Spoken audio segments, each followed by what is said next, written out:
I've allowed my own compassion to die off when it comes to needy kids. I'm just confessing this to you today.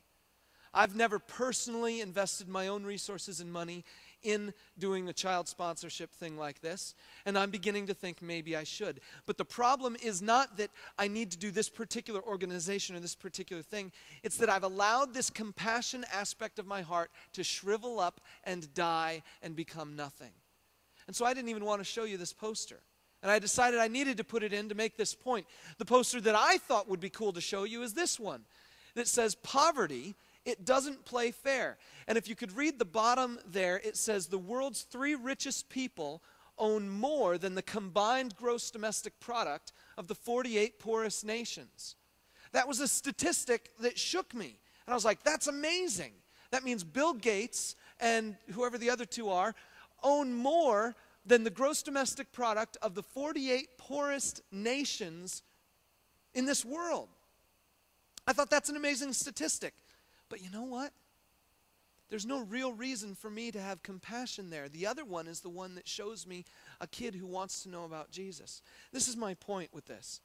It's that if we don't act on our compassion, it will simply die. It will shrivel up. Your heart will grow a size smaller because of the nothingness in your heart. Nothing is like a vacuum, and the other stuff around it will press it down in, and it will shrink it back down. Compassion without action is nothing. But here's one last blank about this compassion thing.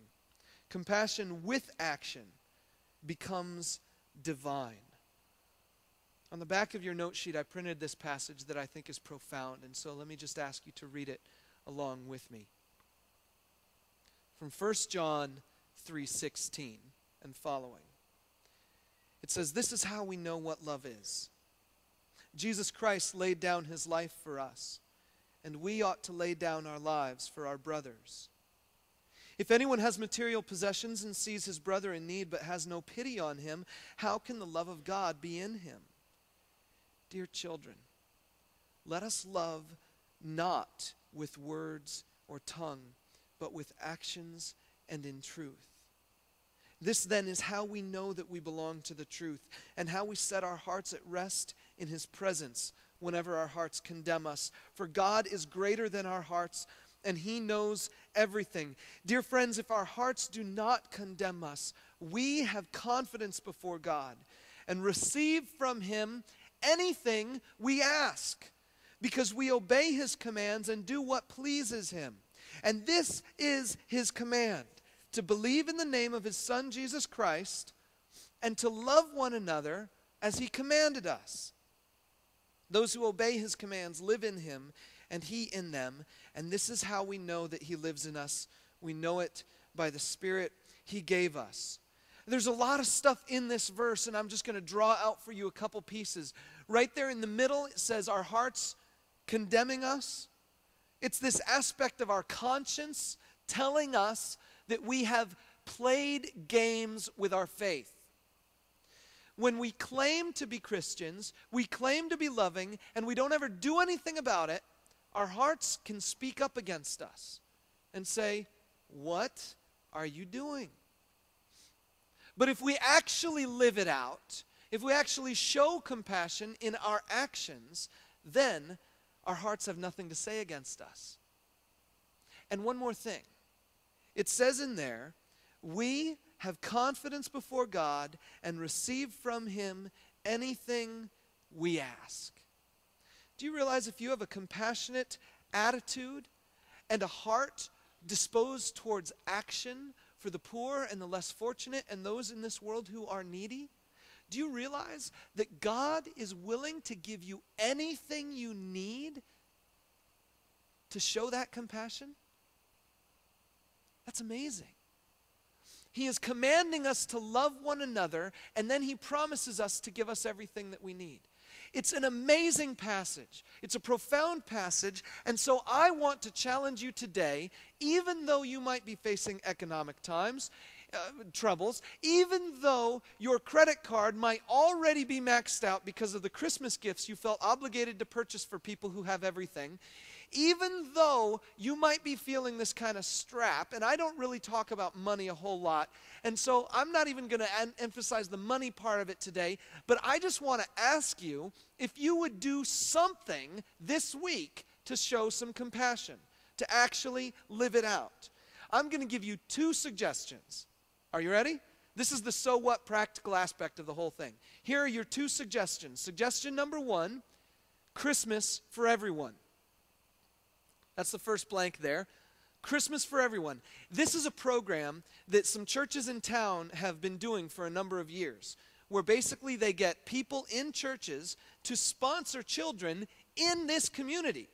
Instead of $30 a month going overseas, it's $30 to buy a child some toys and some clothes and to give them Christmas presents right now.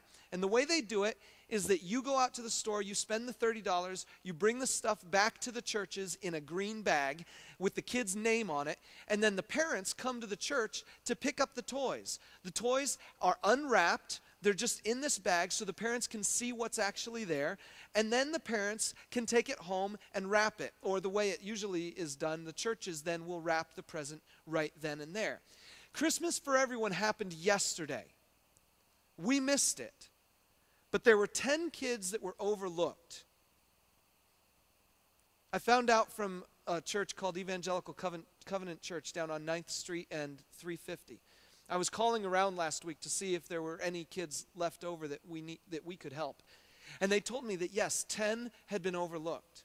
And so we today have on our information table out there 10 names of 10 children who live in Lafayette who have their Christmas list right there on a little piece of paper.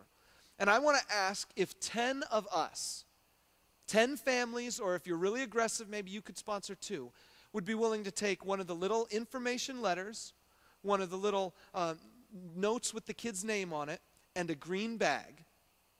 And you're on your honor system here. If you take one of these names, I need you to promise me that by Wednesday you will get $30 worth of stuff in that green bag back down to Evangelical Covenant Church.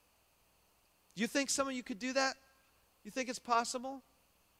I know there's some of us in here who could easily come up with $30 over the next couple of days. Go to Target, buy a toy, get something, clothing or something like that. I know we can do it. And so I'm challenging you and I'm asking you to go ahead and be one of the first people to that information table to pick up one of those names. All right? If you have any more questions about that, talk to me afterwards or give me a phone call after you pick up one of the names. All right? Okay.